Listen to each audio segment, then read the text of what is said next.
महावीर स्वामी की। दुनिया में तू आया है तो कुछ करके जिए जा। जीवन मिला न मोल तो जिन वाणी पिए जा। दुनिया में तू आया है तो कुछ करके जिए जा। जीवन मिला न मोल तो जिन वाणी पिए जा। घर तेरा कहीं और तू आया है कहाँ से।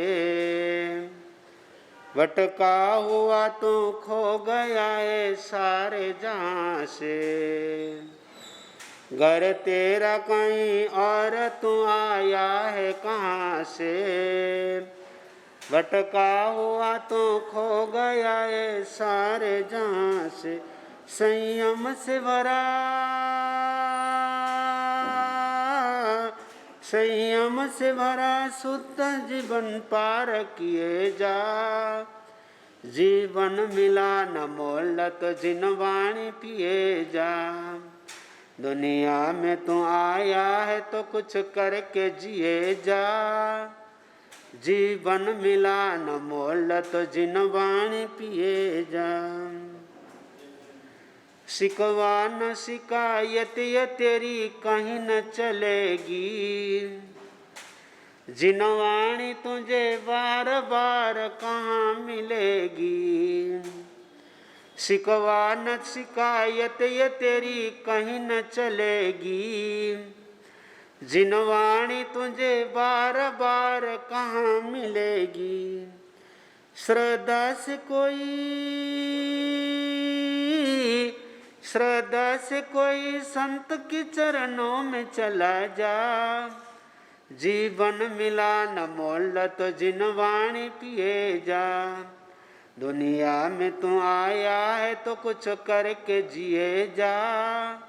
जीवन मिला न मोल तो जिन वाणी पिए जा। समझा तेरे मन को अरे प्यारे मुसाफिर।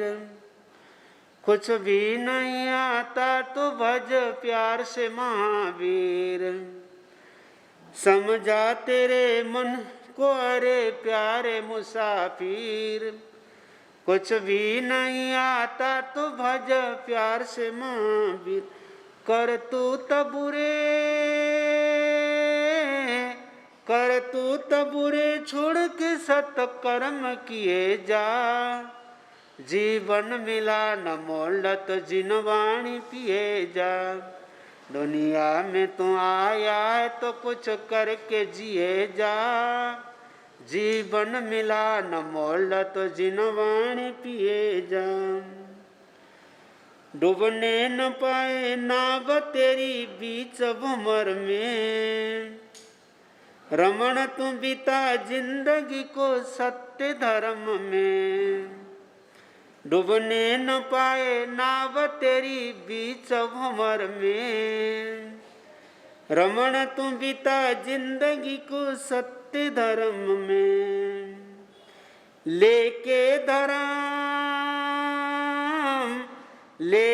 धर्म की नाव तेरे घर तू चला जा। जीवन मिला न मोल तो जिन वाणी पिए जा।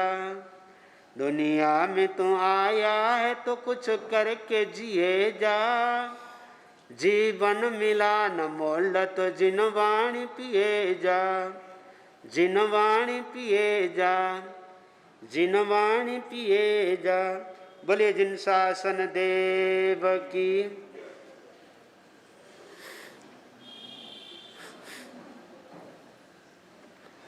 जा जा बचई रयनी नशा पड़ी नियतई।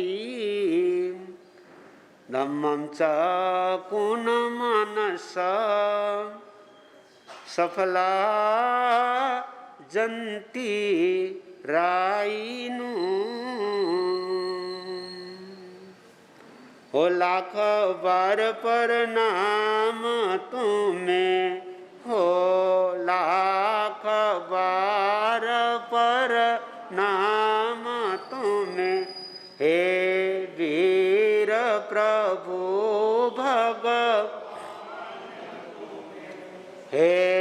वीर प्रभु भग मुनि दर्शन मुक्ति गामी की। मुनि दर्शन जय बोलो महावीर, जय बोलो महावीर।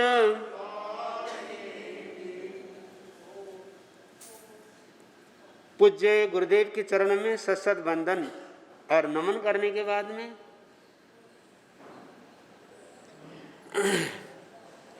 सुज्ञ बंधु और सुशीला माताओं बहनों,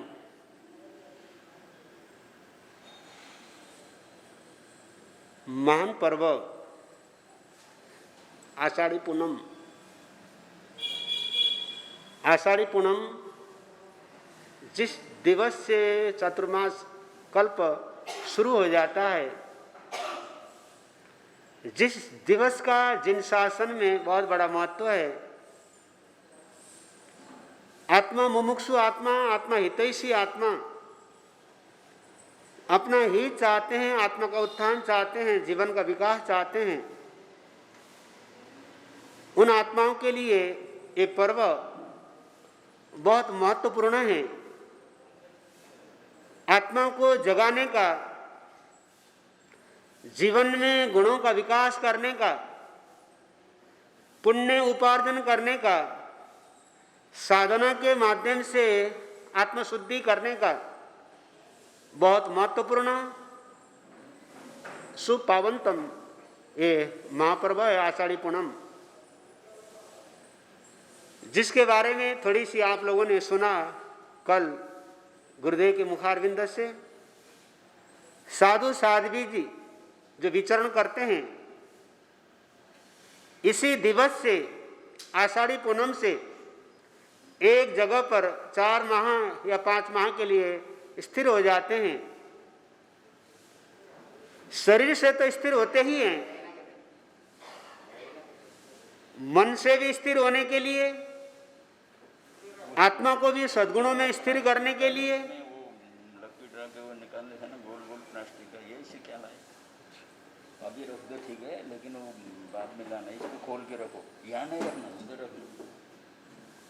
सद्गुणों के विकास के लिए बहुत महत्वपूर्ण पर्व है। इसको मोड़ के खोल के रखो। आज का दिवस आषाढ़ी पूनम, जिसे गुरु पूर्णिमा भी कह करके पुकारा जाता है। आज के दिवस को विशेष रूप से गुरु के प्रति कृतज्ञता प्रकट करने का, गुरु के प्रति आभार प्रकट करने का, उनके उपकार को सदैव याद करने का एक पावनतम दिवस है गुरु पूर्णिमा। तो बंधु, ऐसा बोला जाता है जिसके जीवन में नहीं है गुरु, उसके गुणों का नहीं हुआ है शुरू।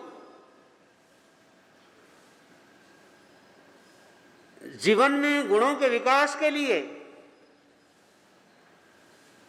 ज्ञान की अभिवृद्धि के लिए, सत मार्ग की ओर सत पुरुषार्थ करने के लिए गुरु का बहुत बड़ा हाथ, सहयोग और निमित्त रहता है। यदि बंधु सदगुरु मिलते हैं, अच्छे गुरु मिलते हैं, मूर्ख से मूर्ख, अज्ञानी से अज्ञानी शिष्य को भी सुज्ञ बना देते हैं, सुयोग्य बना देते हैं। बंधु, जैसे कि बेडोल पत्थर को अच्छा शिल्पीकार मिलता है, मूर्तिकार मिलता है, तो उसमें जो भी टेढ़ा मेढ़ापन है, विकृतियां हैं, उसमें जो बेकार की चीज है, फालतू चीज है, तो उस पत्थर में से बेकार की चीज फालतू चीज विकृतियों को दूर करके और टेढ़े मेढ़ेपन को दूर करके उसको एक सुंदर मूर्ति का आकार दे देता है। बंदो वही मूर्ति मंदिर में प्रतिष्ठित होने के बाद में हजारों हजारों क्या लाखों लाखों के लिए श्रद्धा, आस्था और भक्ति का केंद्र बन जाता है, पूजनीय बन जाता है, वंदनीय बन जाता है। जो पत्थर ठोकरें खा रहा था, जिसका कोई मूल्य नहीं था, कीमत नहीं था, यूं रुल रहा था, बंधु अच्छे शिल्पी के हाथ में जाने के बाद में, मूर्ति का रूप धारण करने के बाद में वंदनीय बना, पूजनीय बना। कोई भी मूर्ति है, कोई भी मूर्ति है, वो भले बालाजी तिरुपति का हो, शिरडी साईं बाबा का हो, या वैष्णो देवी की जो मूर्ति आदि हो, बंधु जो भी मूर्ति है जो लोकप्रिय है, प्रसिद्ध है, जहां रोज के लाखों लाखों लोग जाते हैं, बंधु वो था तो कभी पत्थर ना, वो पत्थर ही था। किसी शिल्पी के हाथ में चला गया, शिल्पी ने घन और छैनी लेकर के उसको उसमें जो भी खोट हैं, विकृतियां हैं, उनको दूर कर दिया, एक आकार दिया मूर्ति का, बंधु पूजनीय बना, वंदनीय बना। इसी प्रकार से यदि बंधु अच्छे गुरु मिल जाते हैं तो बंधु अनाड़ी से अनाड़ी शिष्य भी क्यों ना हो, वो भी सुयोग्य बन जाता है, क्योंकि हर आत्मा में अनंत अनंत संभावनाएं ज्ञान दर्शन की। जो सद्गुण है, कोई सद्गुण से बाहर से थोपने की चीज नहीं है, ऊपर से ओढ़ने की चीज नहीं है, वो अंदर से पैदा करने की चीज है। बंधु आत्मा की जो योग्यता है वो तो आत्मा का अपना स्वभाव है, मूल गुण है। वो सोना, वो हीरा, भले आज उसको कोहिनूर कह करके पुकारा जाता है, बोलते हैं इंग्लैंड में वहां के म्यूजियम में शोभायमान है। वो पत्थर भी, वो हीरा भी कभी गोलकुंड, शायद ये दक्षिण में आंध्रा में पड़ता है, गोलकुंड के खान से निकला था, तब वो टेढ़ा मेढ़ा रहा होगा। तो बंधु सुयोग्य के हाथ में चला गया, उसको काटा गया, तराशा गया, उसमें जो भी विकारी तत्व दूर कर दिया, और मूल्यवान महत्वपूर्ण हीरा बन जाता है। बंधु इसी प्रकार से सदगुरु मिल जाते हैं, अच्छे गुरु मिल जाते हैं, तो जीवन में बहुत सारी योग्यताएं स्वतः ही आने वाली बन जाती हैं। जो भी महान बने हैं, हर महानता के पीछे किसी न किसी गुरु का बहुत बड़ा हाथ रहा हुआ रहता है। छत्रपति शिवाजी महाराज, जो कि हिंदू सम्राट के रूप में जाने जाते हैं, महाराष्ट्र में उनका बड़ा मान है, बड़ी इज्जत है। महाराष्ट्र के हर गांव में शिवाजी महाराज का आपको मूर्ति मिलेंगे, पुतले मिलेंगे।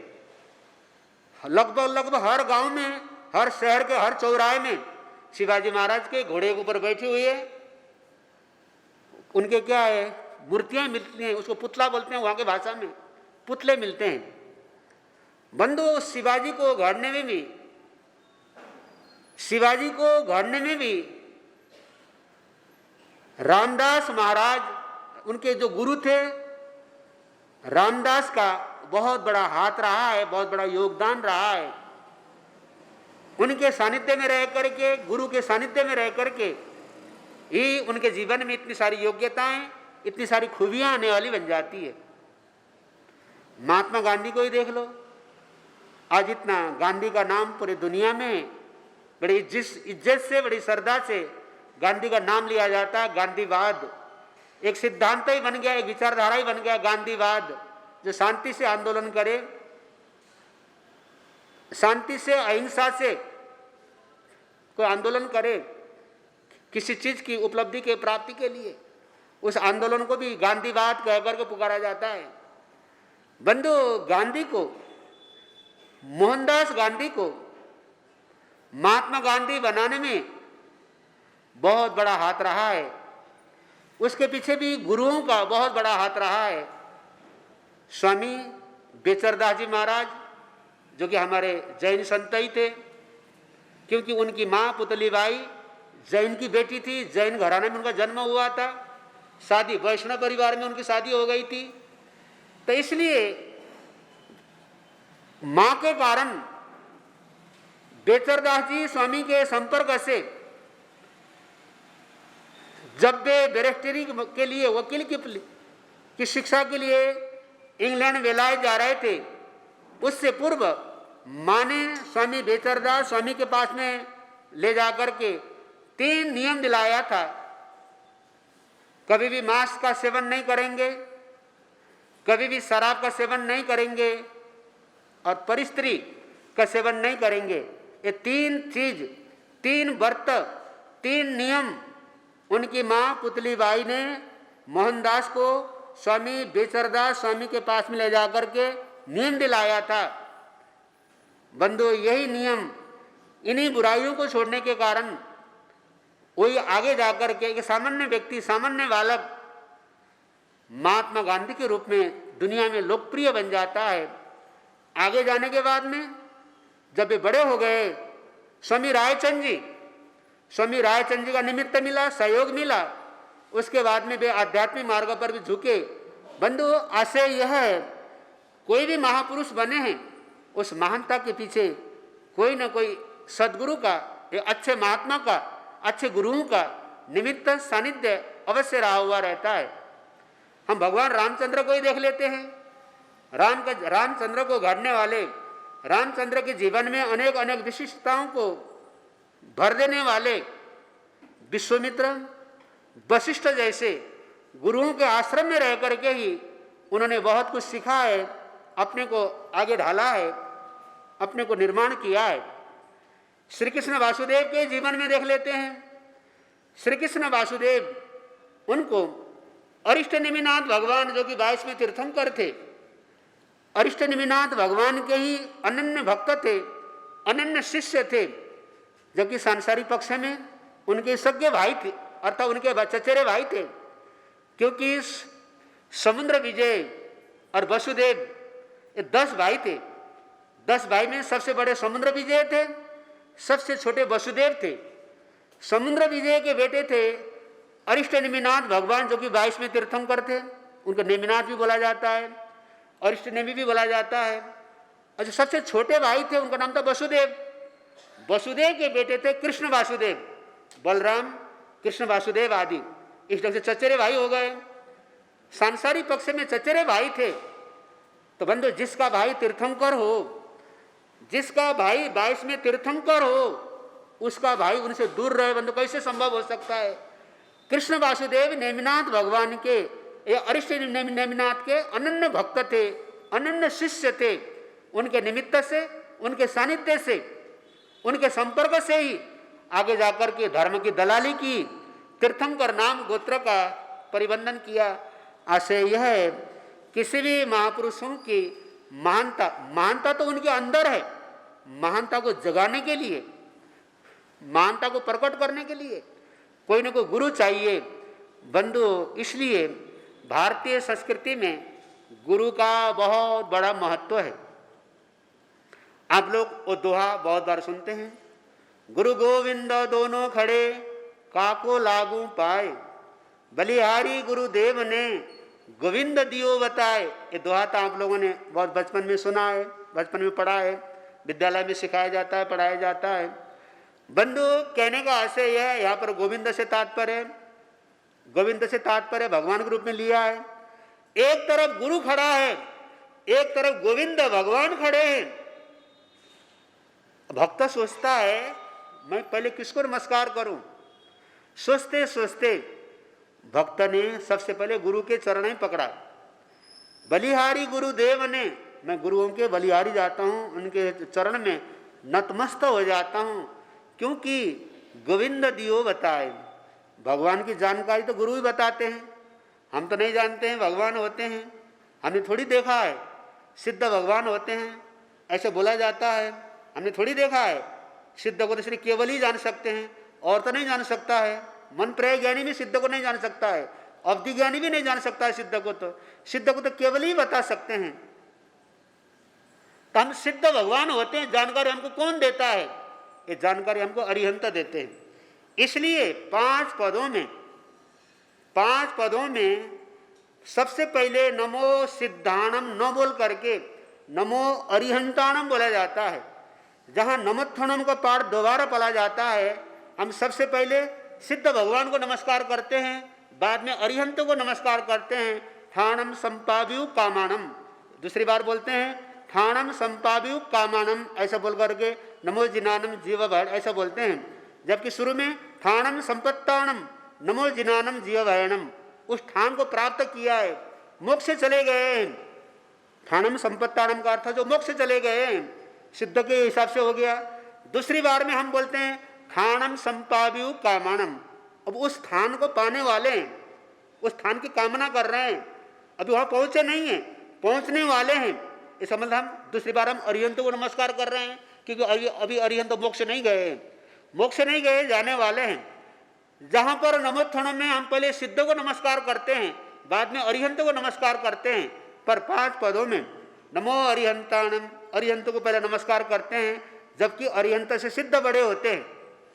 अरिहंत से सिद्ध बड़े होते हैं क्योंकि अरिहंत भगवान के तो 4 अघाती कर्म और बाकी है, वेदनीय कर्म, आयुष्य कर्म, नाम कर्म, गोत्र कर्म, 4 कर्म और बाकी हैं अरिहंत के। जबकि सिद्ध भगवान ने तो सारे कर्म तोड़ दिया है, मोक्ष में चले गए हैं। तो सबसे पहले बड़े को नमस्कार करना चाहिए था, सबसे पहले सिद्ध को नमस्कार करना चाहिए था, पर हम क्या बोलते हैं, पहले नमो अरिहंताणम बोलते हैं ना, हम पहले अरिहंत को नमस्कार करते हैं। क्यों? इसलिए कि सिद्ध की जानकारी हमको अरिहंत देते हैं, सिद्ध के बारे में हम नहीं जानते हैं, सिर्फ हम श्रद्धा रख सकते हैं, विश्वास रख सकते हैं, हम अरिहंत सिद्ध को हम नहीं देख सकते हैं, नहीं जान सकते हैं। सिद्ध होते हैं, ये जानकारी हमको अरिहंत बताते हैं, हमको सही मार्ग हमको अरिहंत देते हैं, सही राह हमको अरिहंत बताते हैं, इसलिए वे गुरु है, वे गुरु हैं। वैसे तो देव और गुरु के रूप में अरिहंत और सिद्ध को देव में लिया जाता है, आचार्य उपाध्याय और साधु को गुरु के रूप में लिया जाता है।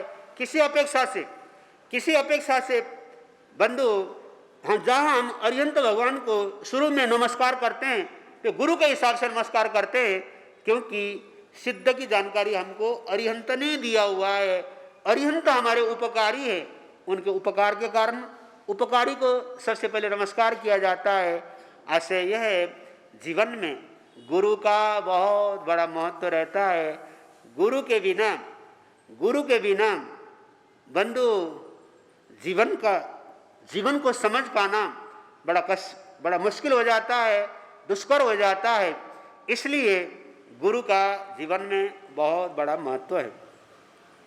तो बंधु, गौतम स्वामी जिनका नाम था है इंद्रभूति, गौतम उनका गोत्र है, पर वो गोत्र से प्रसिद्ध हो गए। इंद्रभूति 14 विद्याओं के ज्ञाता थे, 14 विद्याओं के ज्ञाता थे। वेद, वेदांग, उपनिषद, भागवत, ज्योतिषी, व्याकरण आदि 14 विद्याओं के ज्ञाता थे, अर्थात बहुत बड़े पंडित थे। पर बंधु, उनका ज्ञान मिथ्या ज्ञान ही कहलाता था, क्योंकि उनके जीवन में सम्यक तो नहीं था। सम्यक्तों के अभाव में, सम्यक दृष्टि के अभाव में जो भी हम ज्ञान सीखते हैं वो ज्ञान मिथ्या ज्ञान कहलाता है। जैसे इसके जीवन में सम्यक तो आ जाता है, सीखा हुआ मिथ्या ज्ञान में सम्यक्त के रूप में बदल जाता है। जो पहले मिथ्या ज्ञान था, सम्यक तो आने के बाद में सम्यक दृष्टि के लिए हर चीज सम्यक है। बंधु, 2 प्रकार की मक्खी तो अनेक प्रकार की होती है, पर 2 प्रकार की मक्खी की बात बता रहा मैं आपको। एक मक्खी वो है जो कि गंदगी की मक्खी है, गंदगी की मक्खी है, हमेशा गंदगी में जाके बैठती है। समझ लो, आपने बहुत सुंदर कपड़े पहने हुए हैं, 10-10 हजार रुपए के कपड़े, जोड़ी के कपड़े पहने हुए हैं, आपका शरीर आभूषणों से, जेवरों से लदा हुआ है, भरा हुआ है, आपने टिप टाप किया हुआ है। मक्खी आई, मक्खी इधर उधर भिन भिनाती है, घूमती है। मक्खी आपके सुंदर कपड़े में जाके नहीं बैठेगी, आपके सुंदर हार आभूषण में जाके नहीं बैठेगी। मक्खी देखती है शरीर में कहाँ गंदगी है, कोई नाक के नीचे कुछ निकला हुआ है क्या, कान के बाहर कुछ निकला हुआ है क्या, शरीर में कोई खून जख्म आदि कुछ है क्या। जहाँ गंदगी है वो गंदी मक्खी हमेशा गंदगी में जाके बैठती है, वो अच्छी जगह जाके नहीं बैठती है।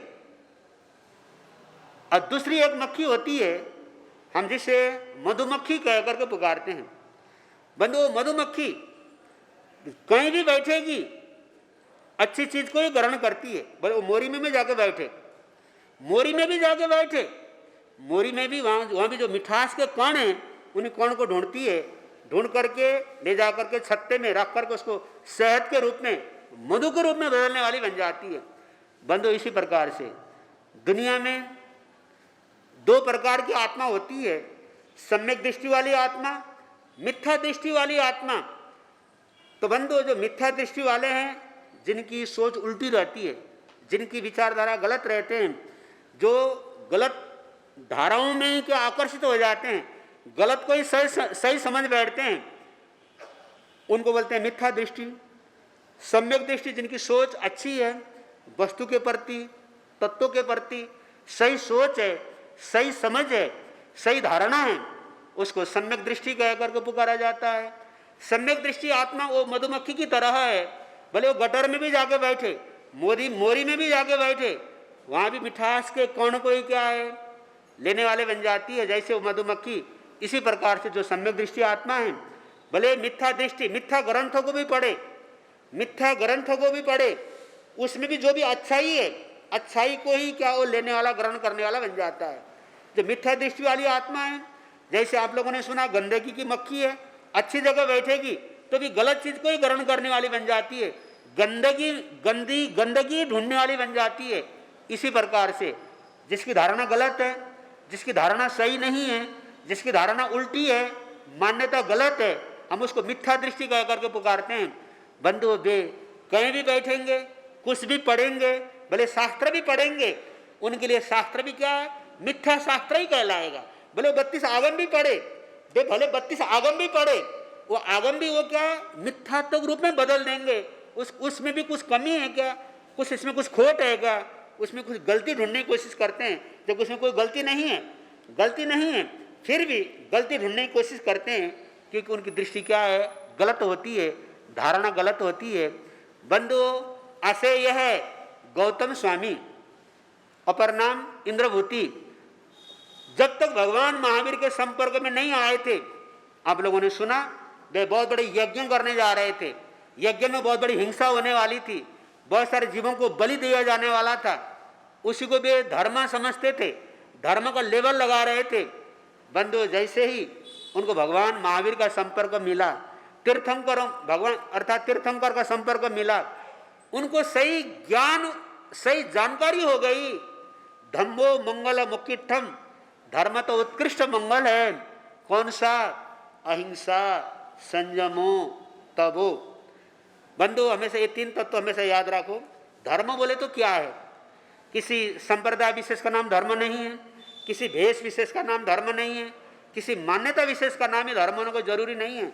धर्म क्या है, भगवान महावीर ने बहुत सुंदर परिभाषा दी है, अहिंसा, संयमो, तपो। जहाँ अहिंसा संपूर्ण जीवों के प्रति आत्मभाव, आत्मवत सर्वभूतेषु, सभी भूतों में, अरे भूत से तात्पर्य भूत प्रेत नहीं, जीवों को भी भूत कह करके पुकारा जाता है। आत्मवत, अपने आत्मा को समान मानता है, सर्वभूतेषु, सभी जीवों को, अर्थात सृष्टि में जितने भी जीव आत्मा हैं सबको एक अपने आत्मा के समान समझता है। जैसे मुझे सुख प्रिय है, जैसे मुझे दुख अप्रिय है, जैसे मैं जीना चाहता हूँ, जैसे मैं मरना नहीं चाहता हूँ, संसार में जितने भी जीव हैं सबकी भी यही दशा है, यही अवस्था है। वो भी जीना चाहते हैं, उनको भी सुख चाहिए, उनको भी सुख प्रिय है, उनको भी दुख अप्रिय है।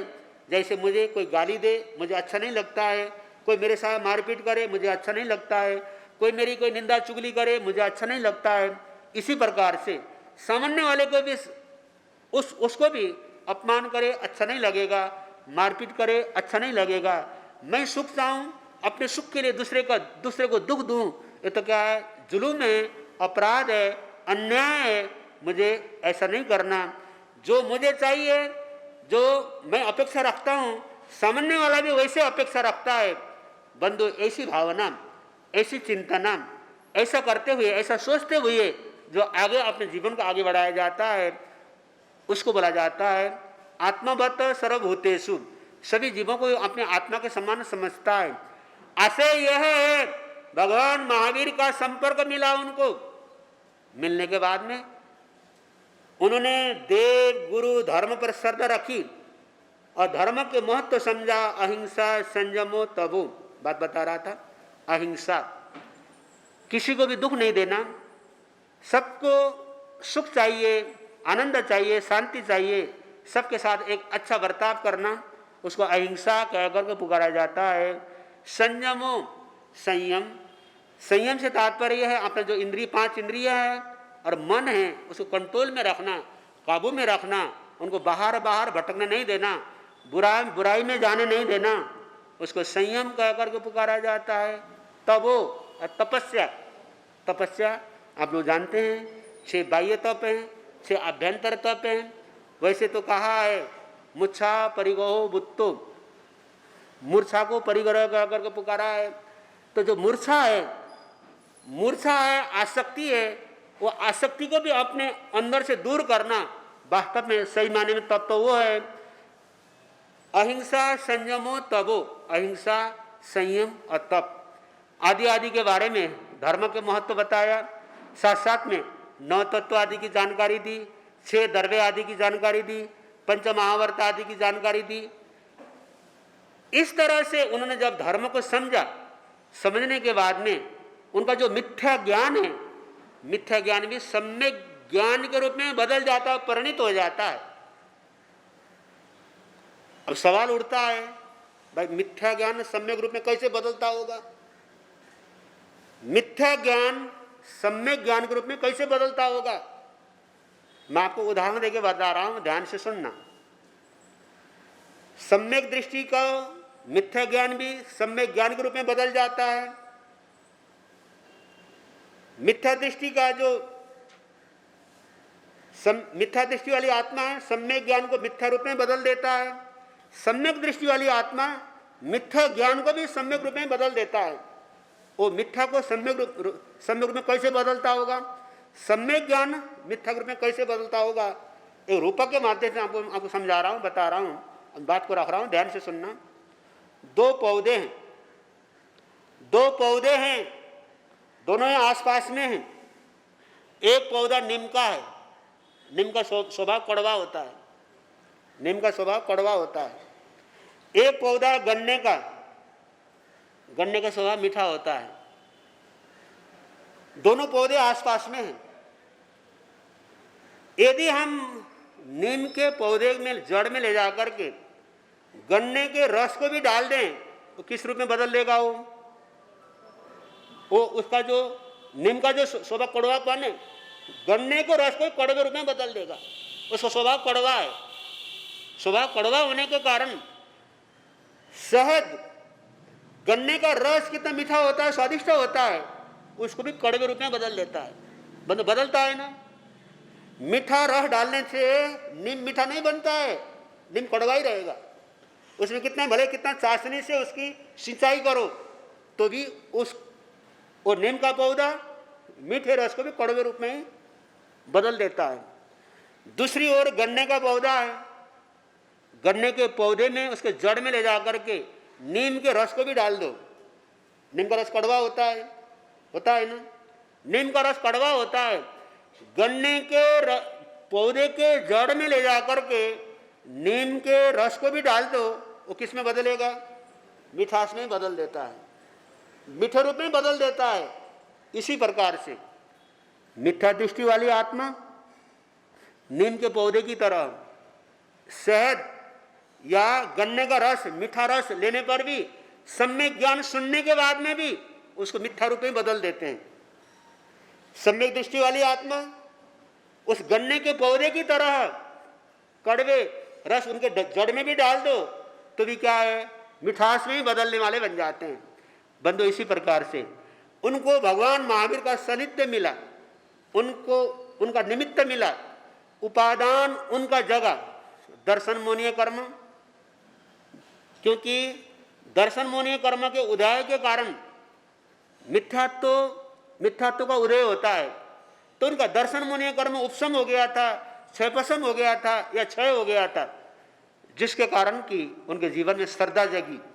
श्रद्धा जगते ही उन्होंने जो कुछ सीखा था, जो कुछ जाना था, जो पहले मिथ्या ज्ञान कहलाता था, बंधु सम्यक ज्ञान के रूप में क्या है, परिणित होने वाला बना, बदलने वाला बना। अर्थात भगवान महावीर जैसे गुरु मिले तो उनके जीवन में इतना बड़ा परिवर्तन हुआ कि बंधु वे भी एक दिन गणधर बन करके समय आने पर केवली बन करके सिद्ध बुद्ध मुक्त बनने वाले बन जाते हैं। बंधु आशय यह है, जीवन में गुरु का बहुत बड़ा महत्व रहता है। बंधु गुरु, वैसे व्याकरण के हिसाब से लघु और गुरु आप लोगों ने सीखा होगा, लघु मात्रा और गुरु मात्रा। गुरु का अर्थ बहुत भारी भी होता है, गुरु का अर्थ बड़ा भी होता है। लघु जैसे कि एक होती है छोटी की होती है, एक होती है बड़ी की होती है। छोटी को रस्व बोला जाता है, बड़ी को दीर्घ बोला जाता है, गुरु भी बोला जाता है। बंधु गुरु का अर्थ क्या है, बड़ा। गुरु का अर्थ भारी, गुरु का अर्थ महान। तो बंधु जीवन में गुरु का बहुत बड़ा महत्व है। ये आचार्य पूर्णम हमको संदेश दे रहा है, गुरु का सदैव आदर मान सम्मान करो, गुरु की सदैव इज्जत करो। बंधु यहाँ तक सुना, यदि हमने किसी से एक अक्षर का ज्ञान भी सीखा हुआ है, ज़्यादा नहीं, किसी से एक अक्षर का ज्ञान भी सीखा हुआ है, उनका भी हमेशा उपकार मानो। यदि उनका उपकार नहीं मानते हैं, तो कई जन्म तक जानवर योनि में जाकर के क्या रुलना पड़ता है, भटकना पड़ता है। ऐसा साहित्य में, धार्मिक हिसाब से नहीं बोल रहा हूँ, साहित्य में ऐसा कहावत है। कहने का आशय यह है, जिनसे हम एक शब्द भी सीख लेते हैं, सुन लेते हैं, उनका भी उपकार मानना चाहिए। तो जिनसे तो हमने सब कुछ सीखा हुआ है, बहुत कुछ सीखा हुआ है, उनके प्रति तो सदैव कृतज्ञ भाव जीवन में मन में बनाए रखना चाहिए। तो एक गुरु पूर्णिमा हमको संदेश दे रहा है, जीवन में गुरु का बहुत बड़ा महत्व है। जीवन में गुरु का होना नितांत आवश्यक है, और साथ साथ में गुरु की आज्ञा, गुरु के निर्देशन के हिसाब से यदि हम अपने जीवन को आगे बढ़ाएंगे तो जीवन सुखद बनेगा, जीवन कल्याणकारी बनेगा, जीवन आनंदकारी बनने वाला बनेगा। और अधिक समय न लेते हुए अब आप हम सब मिलकर के सुनेंगे राष्ट्र संत उत्तर भारतीय प्रवर्तक गुरुदेव श्री जी के मुखारविंद से सुनेंगे, थोड़ा सा जीवन में जोड़ने की कोशिश करेंगे तो जीवन सुखद बनेगा। बोलिए भगवान महावीर स्वामी की, बोलिए सद्गुरुदेव की। सिद्धारंत में मन रमाते चले, सर्व कर्मों के बंधन हटाते चले, सर्व कर्मों के बंधन हटाते चले। लोग कहते हैं भगवान आते नहीं, लोग कहते भगवान आते नहीं। माता मरुदेवी जैसे बुलाते नहीं, माता मरुदेवी जैसे बुलाते नहीं। चंदना जैसी दृढ़ता दिखाते चले, चंदना जैसी दृढ़ता दिखाते चले।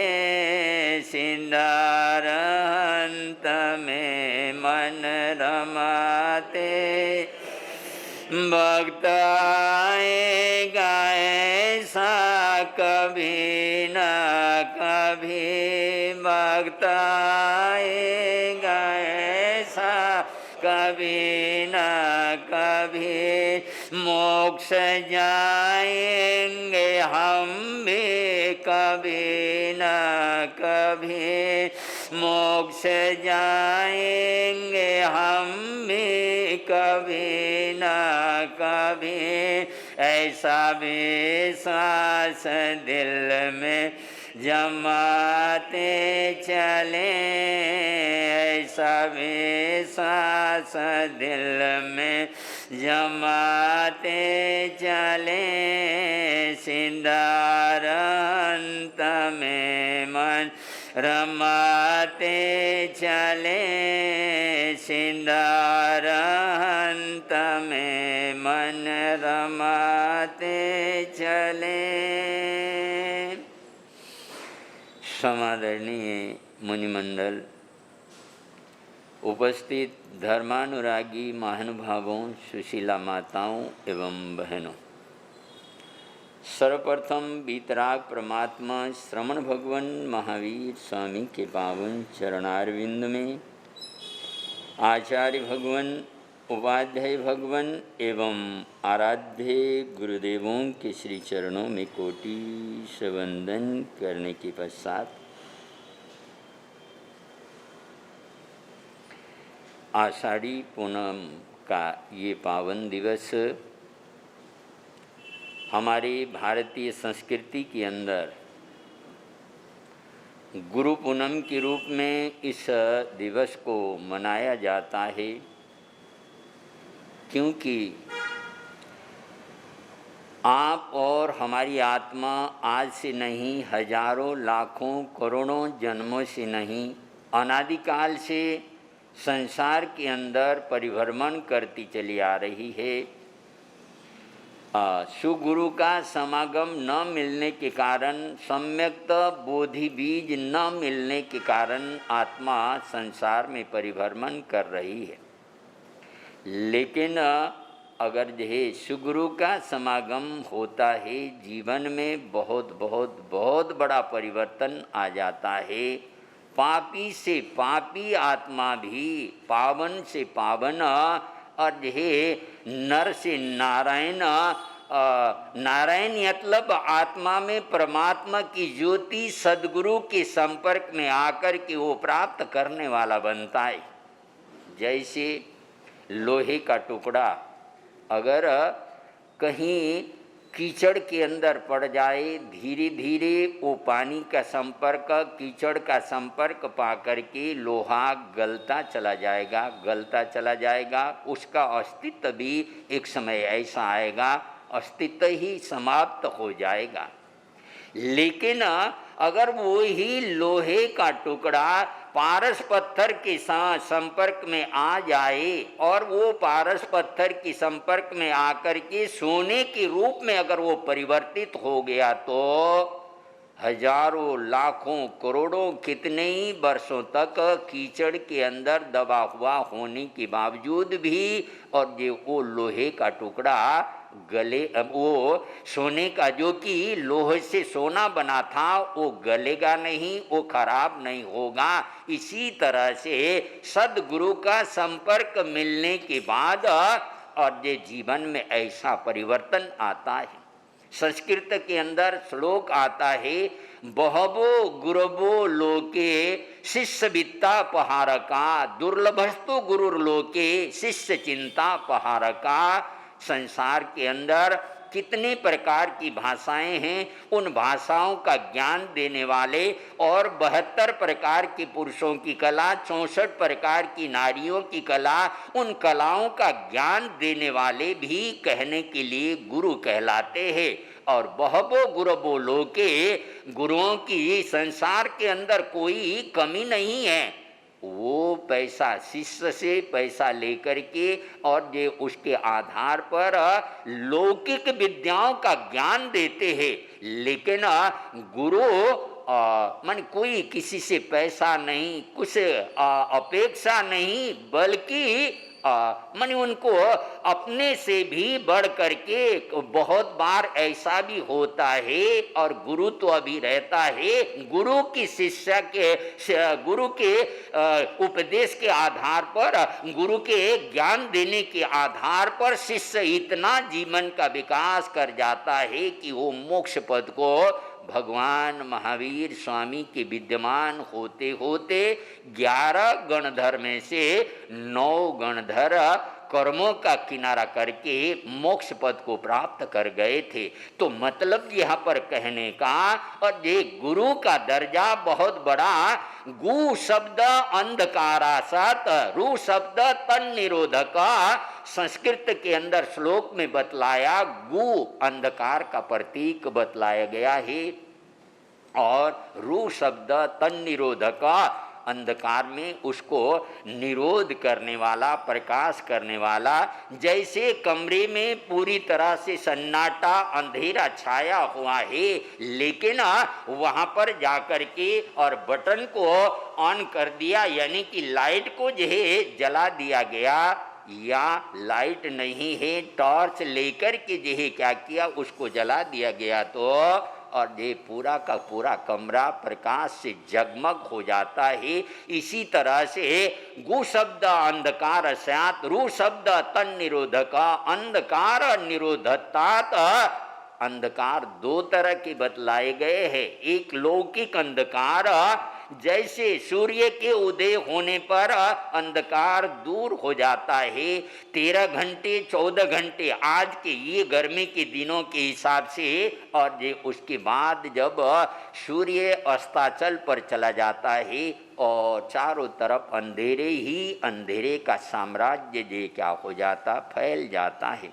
लेकिन मानी सुबह को फिर 12 घंटे के बाद जब सूर्य उदय होता तो प्रकाश और फैलने शुरू हो जाता है। लौकिक अंधकार, और ये एक होता है आध्यात्मिक अंधकार, आंतरिक अंधकार। आंतरिक अंधकार के कारण ही आपकी और हमारी आत्मा अनादिकाल से संसार के अंदर परिभ्रमण करती चली आ रही है। और अगर अंदर का प्रकाश गुरु के माध्यम से, मार्गदर्शन के माध्यम से अगर अंदर का प्रकाश मिल जाए तो माने आत्मा की गति, यानी जीवन की गति, सोचने का ढंग, आचार विचार का ढंग और पूरी तरह से आमूल चूल परिवर्तित होने वाला बनता है। और ऐसे है सुगुरु का संपर्क मिलने के बाद पापी से पापी आत्मा भी और इतना निर्मल, इतना पावन, दया और करुणा का साक्षात देवता बनने वाला बनता है। आज से नहीं, हजारों वर्षों से।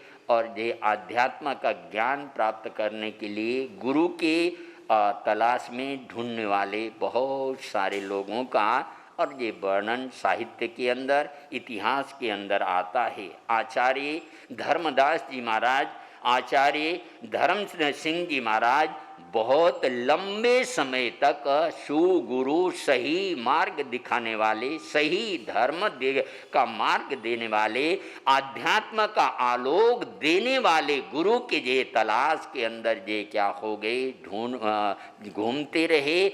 वक्त आने पर गुरु का समागम हो गया और यह उसके द्वारा मार्गदर्शन पाने पर और उनके जीवन में बहुत बड़ा परिवर्तन। अभी आप सुन रहे थे हमारे उत्तममणि जी महाराज साहब के मुखार बिंद से कि ये इंद्रभूति गौतम जैसा ज्ञानी, लौकिक दृष्टि से वेद, वेदांग, छांदोग्य, उपनिषद, व्याकरण, ज्योतिष आदि 14 विद्याओं के अंदर पारंगत, और माने उस जमाने में आज से 2500 और साल पहले जब भगवान महावीर स्वामी के संपर्क में आए, उससे पहले जब यज्ञ कर रहे थे और वहाँ पर 4411 प्रमुख पंडित, वो यज्ञ कितना बड़ा होगा आप इसी बात से अनुमान लगा सकते हैं। इतने पंडित और वहाँ पर जो उपस्थित थे, लेकिन जब माने परमात्मा के पास आए तो थे परमात्मा को हराने के मकसद से, लेकिन परमात्मा के पास आए और उनके प्रश्न के बारे में परमात्मा ने बतला दिया और समाधान जब हो गया तो ऐसा समर्पण कि जो है विश्व और कोश के अंदर ऐसा व्यक्तित्व इस अपसर्पणी काल के अंदर इंद्रभूति गौतम के समान ऐसा व्यक्तित्व ढूंढने पर भी ये मिलने वाला नहीं है।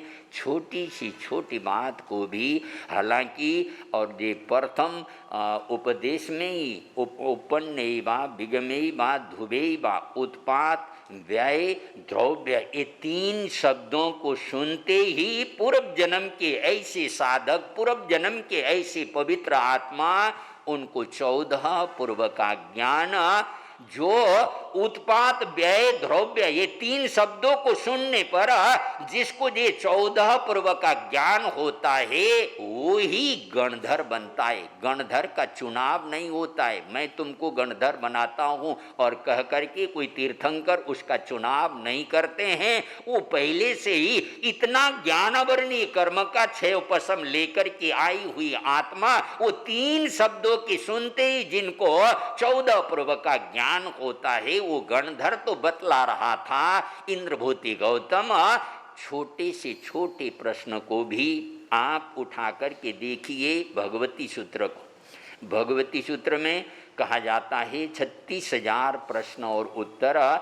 36,000 प्रश्नोत्तर में से लगभग 80-85% प्रश्न इंद्रभूति गौतम के हो सकते हैं, कुछ थोड़ा बहुत आगे पीछे भी हो। इंद्रभूति गौतम के द्वारा पूछे गए प्रश्न और ये परमात्मा के द्वारा दिया गया उत्तर, और ये वो वहाँ पर शास्त्र में अंकित है तो बतला रहा था कि जो है संपर्क में आने के बाद ऐसा बदलाव आ गया, ऐसा मोड़ आ गया। माने अपने जो है परंपरा को, अपनी मूल मान्यता को इतनी बड़ी परिषदा मतलब मानने वाले लोग हजारों नहीं, लाखों नहीं, करोड़ों की तादाद में जिनके अनुयायी, जिनको सर्वस्व समझ कर के चलते थे, लेकिन सच्चाई को जानने के बाद, ज्ञान पाने के बाद, वास्तविकता की जानकारी होने के बाद और वो इस तरह से समर्पित हो गए, इस तरह से समर्पित हो गए और न अपनी पुरानी परंपरा और जो है मैं ब्राह्मण हूँ, ये क्षेत्रीय हैं, उम्र में मैं बड़ा हूँ और ये उम्र में ये छोटे हैं और ये मैं ब्राह्मण हो करके क्षेत्रीयों को प्रणाम कैसे करो, ये नहीं। और ये जहाँ पर ज्ञान आ गया, जहाँ पर सद्बुद्धि आ गई और ये आध्यात्म का आलोक जहाँ पर आ गया, वहाँ पर अहंकार किसी तरह से टिक नहीं पाता है और ये समर्पित, वो समर्पित हो गए। उनके भाई ये अग्निभूति, उनके भी ये 500 शिष्य और ये इसी तरह से वायुभूति, वो भी उनके भाई थे, उनके 500 शिष्य। वो नज़ारा कैसा रहा होगा। एक ही दिन में भगवान महावीर स्वामी के पास 4,411 वो धुरंधर उच्च कोटि के ब्राह्मण परमात्मा के चरणों में आकर के ये क्या हो जाते हैं, दीक्षित हो जाते हैं और गुरु का ज्ञान प्राप्त करने के बाद कितने सौभाग्यशाली थी वो आत्माएं। और जो है माने गुरु और जो है देव, यानी कि भगवान और ये देव दोनों को एक साथ में प्राप्त करने का, दर्शन करने का, उनके चरणों में रहने का और उनके द्वारा ज्ञान और उनकी सेवा में अपने जीवन को आगे बढ़ाने का सौभाग्य उनको ये क्या हुआ, प्राप्त हुआ। तो गुरु का सानिध्य जीवन के अंदर बहुत बड़ा परिवर्तन, बहुत बड़ा मोड़ लाने वाला बनता है। स्वामी विवेकानंद और ये उनका बचपन का नाम नरेंद्र था, लेकिन लगन थी, भावना थी और बहुत कुछ गुरु के पास जाकर के, रामकृष्ण परमहंस के पास जाकर के ज्ञान प्राप्त करने का प्रयत्न कर रहे हैं। लेकिन पहले शुरुआत में तो गुरु ने परीक्षा की, देखा कैसा है क्या है, लेकिन जब अपना लिया और ये ऐसा व्यक्तित्व निखर करके आया, ऐसा व्यक्तित्व उभर करके आया, पूरे विश्व के अंदर और ये डंका अपने गुरु का अपना और ये भारतीय संस्कृति का डंका ये क्या करने वाले बजाने वाले 1893 में जब अमेरिका के अंदर ये विश्व धर्म सम्मेलन का आयोजन हुआ था, वहां पर जाकर के भारतीय संस्कृति का डंका बजाने का काम नरेंद्र यानी कि विवेकानंद ने और किया था। ये गुरु की ज्ञान प्राप्त करने के आधार पर इसी तरह से द्वार पर पहुंच करके एक व्यक्ति ने खट खट खट खट द्वार को खटखटाया। मन के अंदर से आवाज आती है, कौन? मने उत्तर में आता है कि मैं ये ही जानने के लिए आपके चरणों में पहुंचा हूं, मैं कौन हूं। नाम नहीं बताया कि यह अंदर से दरवाजा बंद था, कुटिया का दरवाजा बंद था, अंदर से आवाज आ गई, कौन? आपके चरणों में मैं इसीलिए आया कि मैं कौन हूं और जान सकूं। इसीलिए बीरजानंद के और ये गुरु के चरणों में ये क्या हो जाते हैं। और मन स्वामी दयानंद, बाद में उनका नाम स्वामी दयानंद सरस्वती के रूप में, और मन जब हम पढ़ते हैं इस दयानंद सरस्वती के उसको जीवन को, तो यह बीरजानंद हंटर लेकर के गुरु का चेले के शिष्य के ऊपर दे क्या करते, वार करते, लेकिन कहीं कोई प्रतिकार नहीं, कोई कुछ नहीं। जो गुरु कर रहा है और वो मेरे हित के लिए, मेरे कल्याण के लिए, गुरु कारीगर सरीखा गड़गड़ मारे खोर, अंतर हाथ सहारा दे, बाहर मारे चोट ओ बंदो, बाहर मारे चोट। एक दोहे के माध्यम से गुरु कारीगर सारीखा गड़गड़ काढ़े खोट, और ये कारीगर जैसे एक कुम्हार होता है और चाक में उस मिट्टी को रोंद करके तैयार की हुई मिट्टी को चाक में चढ़ाता है और उसमें से सुराही बनाना है, घड़ा बनाना है और कौन सा क्या बर्तन उससे बनाना है, अंदर को हाथ देता है, ऊपर से पाटी लेकर के थाप उसको, इधर चाक चल रहा, घूमने का सिलसिला भी है वो कारीगर, और ये ऊपर से ये क्या करता है, चोट मारता जाता है नाचीज मिट्टी को, और ये कैसा आकार दे करके, और ये उस भट्टी में पकने के बाद कितना मजबूत लोहे का घड़ा, और वो तो ये क्या हो जाएगा, पानी के जंग पानी का संपर्क में आकर के जंग लग करके खराब भी हो जाए। लेकिन अगर ये मिट्टी का घड़ा जो कि आंच में पक कर के तैयार होकर के आया हुआ, वर्षों वर्षों तक अगर सुरक्षित रूप से उसको और ये उपयोग में लिया जाए तो वर्षों वर्षों तक, यानी 20 क्या 30-40 कितने वर्ष तक वो घड़ा ठीक है, पानी के लिए अब काम नहीं आए तो उसमें चावल आदि या और अनाज, जब हम घर में थे देखा तो घड़े किस तरह से उपयोग अनाज आदि उसमें रखने में, और ये जब अब पानी ठंडा होना बंद हो गया तो उसी घड़े को अनाज आदि रखने में, दाल आदि रखने में उपयोग में लिया जाता। तो गड़ गड़ काटे खोट, अंतर हाथ सहारा दे, बाहर मारे चोट, इस तरह से बिरजानंद के हाथ से घड़ कर के निकलने के बाद मानी स्वामी दयानंद सरस्वती ने कितने क्रांति की है वो तो आप लोगों ने पढ़ा होगा, सुना होगा। तो मतलब ये कहने का, परदेसी राजा कितना खूंखार उसका जीवन था, दया और करुणा से कितना दूर था, सुई की चोरी करने वालों को भी फांसी की सजा, और साथ साथ में और ये चोरों को, उचक्कों को और ये लुटेरों को प्रोत्साहन दे करके लूट करके लाओ, मेरा खजाना भी भरो, तुमको भी इस तरह से प्रोत्साहन धर्म से और बिल्कुल विमुख लेकिन चित्त सारथी बड़े भाई के समान, राजप्रश्नीय सूत्र में भगवान महावीर स्वामी ने उसका उदाहरण बड़े भाई के समान चित्त सारथी, और ये उसके चित्त सारथी के जीवन में परिवर्तन आ गया। केसी कुमार श्रमण के संपर्क में आने के बाद श्रावक के 12 व्रतों को धारण कर लिया और ये प्रार्थना किया, विनती किया, प्रभु आप श्वेतांबिका नगरी में पधारे तो और यह बहुत अच्छा रहेगा।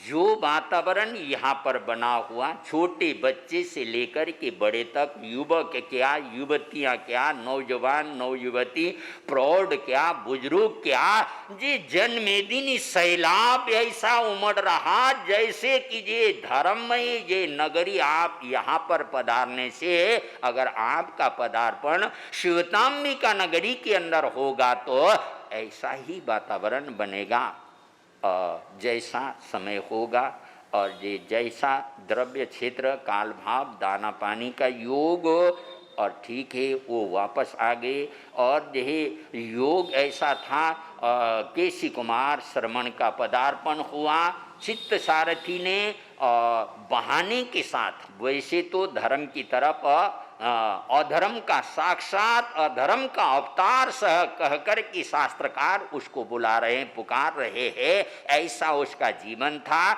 लेकिन चित्त सारथी मंत्री के टेक्निक, मंत्री की बुद्धिमत्ता, मंत्री की समझदारी, मंत्री की दूरदृष्टि, और किस तरह से मैं इस महापुरुष के पास में और ये अपने राजा को ले जाऊं, घोड़े के चाल को देखने के बहाने से राजा को लेकर के वहां पर गया था। और उनकी वाणी सुनने के बाद और परदेसी राजा के अंदर जीवन में ऐसा परिवर्तन आप लोग भाई बहनें सामायिक करते हैं या थोड़ा बहुत स्वाध्याय करते होंगे, और ये थोड़ा परदेसी राजा का स्वाध्याय भी जरूर करने का प्रयत्न कीजिए।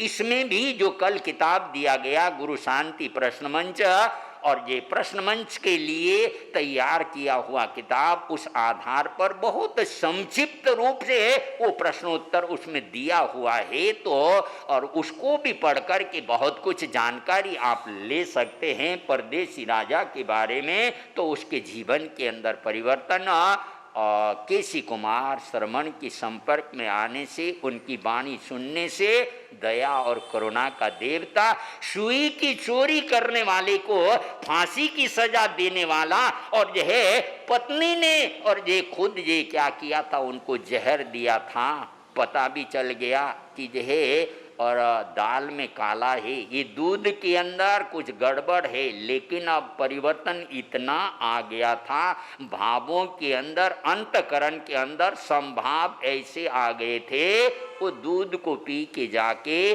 पौषधशाला के अंदर संथारा अंगीकार किया। लेकिन पत्नी के प्रति कोई दुर्भाव नहीं, उनके प्रति कोई दंड देने का, और ये दुष्टा इसने मेरे जीवन को समाप्त करने के लिए ऐसा काम किया, ऐसे कोई भाव नहीं। साहित्य में तो यहाँ तक ये वर्णन आता है कि मानी बेले की तपस्या करने वाले परदेसी राजा, और ये उनका पारना कराया, और ये पारने में दूध में जहर डाल कर के दिया था, और ये क्या, और कहीं उनको पता चल गया कहीं मुझे बेमौत मरवा न लें, और ये जाकर के देखती है और परदेसी राजा का शरीर ऐसा ऐंठ रहा जैसे कि कपड़ा धोने पर हमारी माताएं बहनें उसको निचोड़ने पर जैसा कपड़े में मरोड़ा लगाती है, इसी तरह से शरीर में मरोड़ा लग रहा है, और नीला पड़ गया शरीर, और अपरंपार वेदना में तड़प रहे हैं। लेकिन कुछ भी प्रतिकार नहीं, संभाव शांति के साथ साहित्यकार यहाँ तक कहते हैं, स्नान कर कर के आई हुई थी, बहुत लंबे लंबे बाल थे, हाय मैं तो लूट गई, राजन क्या हो गया आपको। और यह तुलसीदास ने कहा, तिरिया चरित्र जाने न कोई, पति को मारकर सती हुई, और ये अपने हाथ से जहर दिया, और ये अपने हाथ और दिखावा और ये कर रही है। और जो है और बैठ गई और पति के सिर को अपने और घुटने में रखा करके और इधर देखने लगी, उधर देखने लगी, और कोई देख तो नहीं रहा है, मूल पाठ में तो नहीं, साहित्यकार ने बतलाया, और ये दोनों हाथ गर्दन में जो है लेकर के पति के गले को भींच रही है। लेकिन अंत समय में परदेसी राजा के भाव आ रहे हैं, ये जहर मुझे नहीं दिया, मैंने अपने जीवन काल में कितने कितने लोगों को मार डाला है, मांस मच्छी खाया है, और पता नहीं कौन कौन से बुरे कर्म अपने जीवन में कैसे कैसे कर्मों को मैंने इकट्ठा किया है, ये जहर मुझे नहीं दिया जा रहा, मेरे कर्मों को दिया गया है जहर। ये गला मेरा नहीं, मेरे कर्मों का सोचने का, यानी गुरु का सानिध्य मिला और ये गुरु का मार्गदर्शन मिला और सही मार्ग मिल करके और ये धर्म के यथातथ्य स्वरूप को समझ में आ गया, तो ऐसा परिवर्तन, ऐसा मोड़ कि जो है हम सुन करके पढ़ करके भी ताज्जुब आश्चर्यचकित, तो वो आत्मा वहाँ से काल करके प्रथम देवलोक के अंदर सूर्याभ विमान में जाकर के 4 पल्योपम की उम्र वाले और ये देव के रूप में वो आत्मा पहुँच जाती है। गुरु का सानिध्य जीवन के अंदर कैसा और यह परिवर्तन लाता है। जैसे ये बरसात के मौसम में बेल और लताएं जो क्या हो जाती है, उगती है। अगर कोई पेड़ मिल जाए, अगर कोई सहारा या कोई रस्सी, और ये रस्सा मोटा कोई ऐसा कुछ या बिजली का तार लंबा ऐसा कुछ हो, उसमें लपेट खाते खाते खाते कई मीटर, 50 मीटर ऊपर तक या 50 फुट ऊपर तक वो बेल और लताएं ये क्या हो जाती, ऊपर चढ़ जाती है। ऐसे ही सुगुरु सही मार्ग दिखाने वाले अगर ये क्या हो जाए, मिल जाए, तो और ये आत्मा का ऐसा ऊर्ध्वगमन, आत्मा का ऐसा ऊपर उठना, जैसे छोटा बच्चा कहीं मेले में जाना हो, मान लो 3-4 साल का 5 साल का छोटा बच्चा मेले में जाना है, अपने पिता की अंगुली को पकड़ करके हजारों हजारों लाखों लोगों के मेले में भी जाने के बावजूद भी और ये वो कहीं गुम नहीं होता है, क्योंकि उसने अपने पिता के जो है अंगुली को पकड़ी हुई है। इसी तरह से जिसने और ये आध्यात्म के मार्ग पर आगे बढ़ाने वाले गुरु की अंगुली जिसने पकड़ ली है, वो संसार समुद्र के अंदर भटकने वाला नहीं बनता है। तो उस आधार पर और गुरु का महत्व, सुगुरु का महत्व, यानी कि लौकिक अंधकार तो और कुछ घंटे के लिए, कुछ समय के लिए आध्यात्म का अंधकार तो अनादिकाल से हमारी आत्मा में जे चलती और हम भटकते चले आ रहे हैं, और उस आध्यात्मिक अंधकार में प्रकाश को देने का काम ये क्या करता है, सुगुरु करता है। तो और ये गुरु पूर्णिमा का दिवस, गुरु दर्शन को जाइए तज माया अभिमान, ज्यों ज्यों पग आगे धरे त्यों त्यों यज्ञ समान, ओ भैया त्यों त्यों यज्ञ समान। देख लिया, हो गया।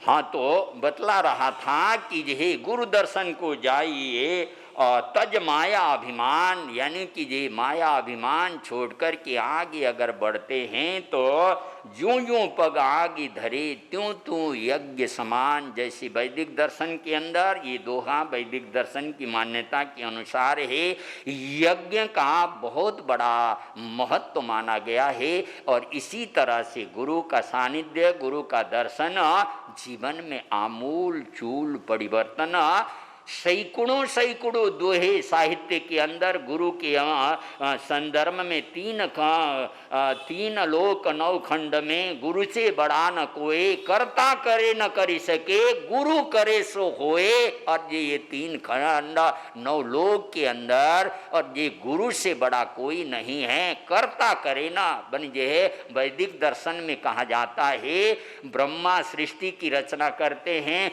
विष्णु उसका पालन पोषण करते हैं और महेश उसका संहार करते हैं। कर्ता करे न करी सके और ये गुरु करे सो होए। गुरु ब्रह्मा गुरु विष्णु गुरुदेव महेश्वरा, गुरु साक्षात पर ब्रह्म, तस्मै श्री गुरवे नमः। और ये गुरु हमारे जीवन में हमारी बुराई का संहार करने वाला और ज्ञान रूपी भोजन देकर के आत्मा का परिपोषण करने वाला, यानी बुराई का संहार करने वाला और ये उसका परिपोषण करके जीवन की निर्मित करने वाला। और गुरु को ब्रह्मा विष्णु महेश के रूप में भी जो है बहुत कुछ उपमित कर करके तो, और ये सौभाग्यशाली वो आत्मा होते हैं जो सुगुरु का समागम ये क्या होता है प्राप्त होता है।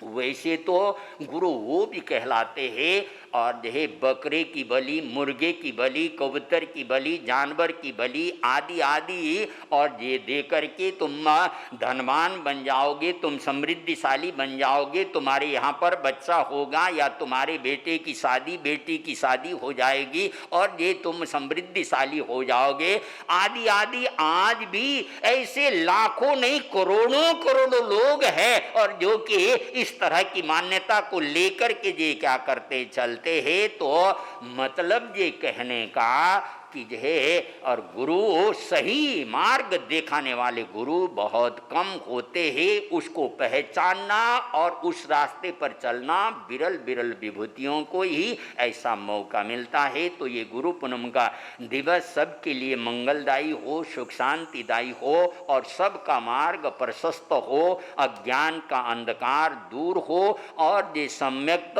बोधि बीज आत्मा के अंदर जगमग जगमग होने शुरू हो जाए। और टाइम हो रहा है इसलिए और अधिक न जाते हुए अपने वक्तव्य को यहीं पर विराम दे रहा हूँ। 5 नमकार का उच्चारण। नमो अरियंतानां नमो सिद्धानां